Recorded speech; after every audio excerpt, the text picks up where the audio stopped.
Life as We Knew It. Spring. Chapter 1. May 7th. Lisa is pregnant. Dad called around 11 o'clock to let us know. Only Mom had already taken Johnny to his baseball practice, and of course, Matt isn't home from college yet, so I was alone to get the big news. "The baby is due in December," Dad crowed like he was the first guy in the history of the world with a younger second wife about to have a baby. "Isn't that great? You're going to have a little brother or sister. Of course, it's too soon to tell what it's going to be, but as soon as we know, we'll tell you. I wouldn't mind another daughter myself. The first one I had turned out so wonderfully. How'd you like a baby sister?" I had no idea. When did you find out?" I asked. "Yesterday afternoon," Dad said. "I would have called you right away, but, well, we celebrated. You can understand that, can't you, honey? A little private time for Lisa and me before letting the world know." "Of course, Daddy," I said. "Has Lisa told her family?" "First thing this morning," he replied. "Her parents are thrilled. Their first grandchild. They're coming for a couple of weeks in July before you and Johnny visit." "Are you going to call Matt and tell him?" I asked. Or do you want me to?" "Oh, no, I'll call," Dad said. "He's busy studying for his finals. He'll be glad for the interruption." "It's great news, Dad," I said, because I knew I was supposed to. "Be sure to tell Lisa how happy I am for her. And you too. For both of you." "You tell her yourself," Dad said. "Here she is." Dad muffled the phone for a second so he could whisper something to Lisa, and then she took the phone.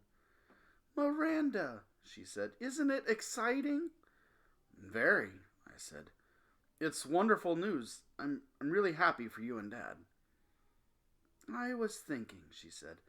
Well, I know it's way too soon, and I haven't even discussed this with your father yet, but would you like to be the baby's godmother? You don't have to answer right away, but do think about it, all right?"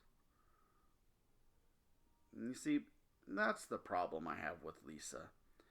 Whenever I want to get mad at her, or just irritated, because she really can be immensely irritating, she goes and does something nice. And then I can understand why Daddy married her. "Of course I'll think about it," I said. "You and Daddy think about it also." "We don't have to give it any more thought," she said. "You should see the glow on your father's face. I don't think he could be any happier." "I couldn't," Dad said, and I could tell from his laughter that he'd grabbed the phone away from Lisa. "Miranda, please say yes. It would mean so much for you to be the baby's godmother." So I said yes. I couldn't exactly say no. After that, we chatted for a while. I told Dad about my last swim meet and how I was doing in school. Mom still hadn't come back by the time I finally got off the phone, so I went online to see what's new with figure skating.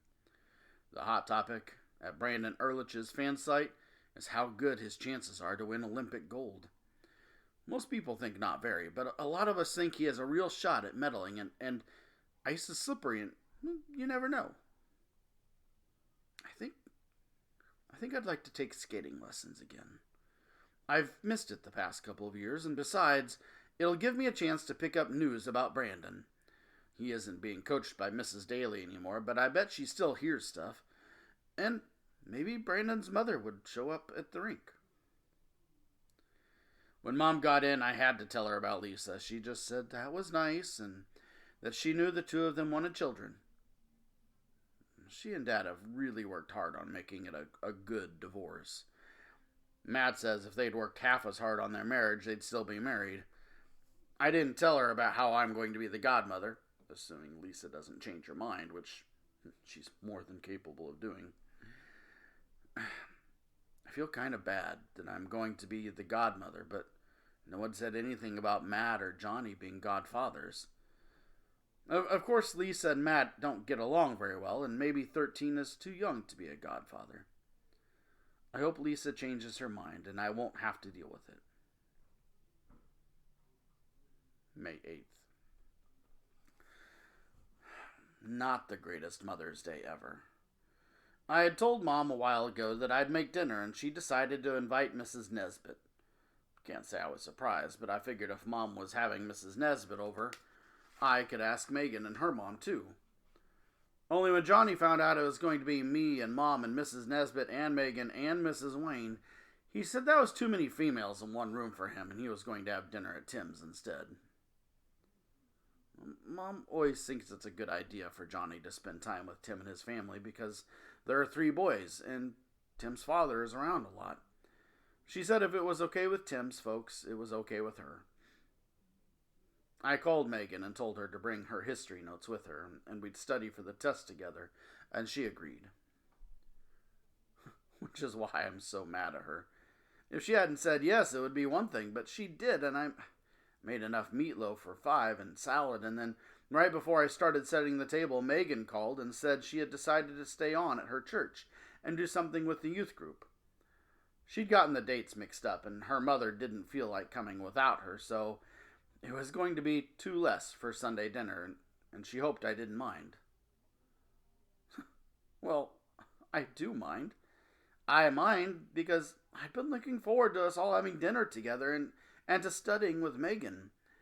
I also figured Mrs. Nesbit and Mrs. Wayne would be good people for Mom to talk about Lisa's baby. Mom may not be best friends with Mrs. Wayne, but she's funny, and she would have gotten Mom laughing. Megan is spending so much time at her church.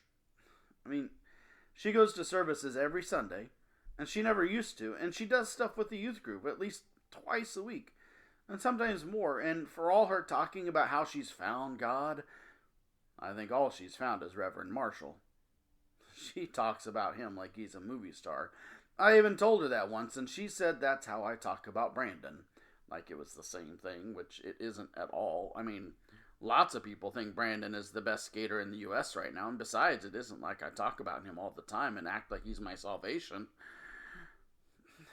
Well, dinner was okay, except I overcooked the meatloaf, so it was a little dry. But Mrs. Nesbit's never been shy with the ketchup bottle. After a while, I left her and Mom alone, and I guess they talked about Lisa and the baby. Wish it was summer already. Can't wait to get my driver's license. I also wish I was through studying for my history exam. Boring. But I'd better get back to it. Bad grades, no license. The rules, according to Mom. May 11th. Got a 92 on the history test. I should have done better. Mom took Horton to the vet. He's fine. I worry a little bit about him now that he's 10. How long do cats live? Sammy told me she's going to the prom with Bob Patterson. I know I shouldn't be jealous, but I am. Not because I like Bob. Actually, I think he's kind of creepy. But because nobody asked me. Sometimes I think no one ever will. I'll spend the rest of my life sitting in front of my computer, posting messages about Brandon Ehrlich and his future in figure skating. I told Megan about Sammy and how she always gets dates, and she said, well, the reason is there's always a man in Samantha. And after I got over being shocked, I laughed. But then Megan spoiled it by becoming the new preachy Megan, and she went on about how sex before marriage is a sin, and how you shouldn't date just to go out with guys, but because you are serious about making a lifetime commitment. I'm 16 years old. Let me get my learner's permit first. Then I'll worry about lifetime commitments.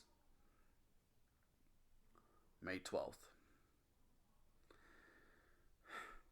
I went to bed in a bad mood, and today everything just went worse. At lunch today, Megan told Sammy she was going to go to hell if she didn't repent soon. And Sammy got real mad. I don't blame her. And yelled at Megan that she was a very spiritual person and didn't need any lessons from Megan about what God wanted, because she knew God wanted her to be happy, and if God hadn't wanted people to have sex, he'd have made everybody amoebas. I thought that was pretty funny, but Megan didn't. And the two of them literally went at it. They really went at it. I can't remember the last time the three of us had lunch together and enjoyed ourselves. When Becky was still healthy, the four of us did everything together. And then after Becky got sick, we grew even closer. Megan or Sammy or I visited Becky at home or at the hospital almost every day, and called or emailed the others to say how Becky was doing. I don't think I could have made it through Becky's funeral without them. But ever since then, Sammy and Megan both changed. Sammy started dating all kinds of guys, and Megan got involved with her church. They've both changed so much over the past year, and I seem to be staying who I always was. Here I am, going into my junior year of high school, and these are supposed to be the best years of my life, and I'm just stuck. But the real reason why I'm in a bad mood is because I got into a big fight with Mom. It started with supper. Johnny had gone into his room to finish his homework, and Mom and I were loading the dishwasher. And Mom told me she and Dr. Elliot were going out for dinner tomorrow night. And there was this quick moment when I was jealous of Mom because even she has a social life, but it passed pretty fast. I liked Dr. Elliot, and Mom hadn't been involved with anybody in a while. Besides, it's always smart to ask favors of Mom when she's in a good mood. So I did. Mom, can I take skating lessons? Just for the summer? She asked. And next year too? I said, if I feel like continuing. After your ankle healed, you said you didn't want to skate again, Mom said. The doctor said I shouldn't even try jumping for 3 months, I said, and by then there wasn't any point competing, so I stopped. But now I'd like to skate just for fun. I thought you like it that I do sports. I do like it, Mom said, but the way she slammed the dishwasher closed let me know she didn't like it nearly as much as I thought she did. But you have swimming, and you were planning on trying out for the volleyball team in the fall. You can't handle 3 sports. 2's probably a stretch, especially if you want to work on the school paper. So I'll skate and study volleyball, I said. Mom, I know my limitations, but I loved skating. I don't understand why you don't want me to go. Well, if I thought the only reason was because you loved it, then we'd talk about it, Mom said. But skating lessons are very expensive, and I can't help thinking you only want them so you can gossip about Brandon Ehrlich on the message boards. Mom! Brandon doesn't even skate here anymore, I cried. He trains in California now. But his parents still live here, Mom said, and you'd want to be coached by Mrs. Daly. I don't even know if she'd even take me on, I said. It's about the money, isn't it? There's money to send Johnny to baseball camp this summer, but not enough money for me to have skating lessons. Ugh. Mom turned 15 shades of red, and then we really went at it.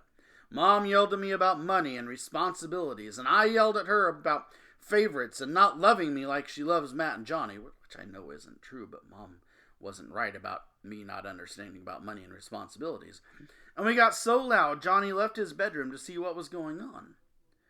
Mom came into my room about an hour later, and we both apologized. Mom said she'd think about the skating lessons. She said she thought volleyball would be better on my college applications, since I could join a college squad if I was good enough. She didn't say I'd never be good enough at swimming for a college squad, which was really actually kind of nice of her. I'm never going to be good enough for anything the way things are going. And I don't much like either of my 2 best friends these days. All that, and a math test tomorrow? I can't even pretend I studied enough for. I wish I was in college already. I don't see how I can make it through the next 2 weeks, let alone 2 more years of high school.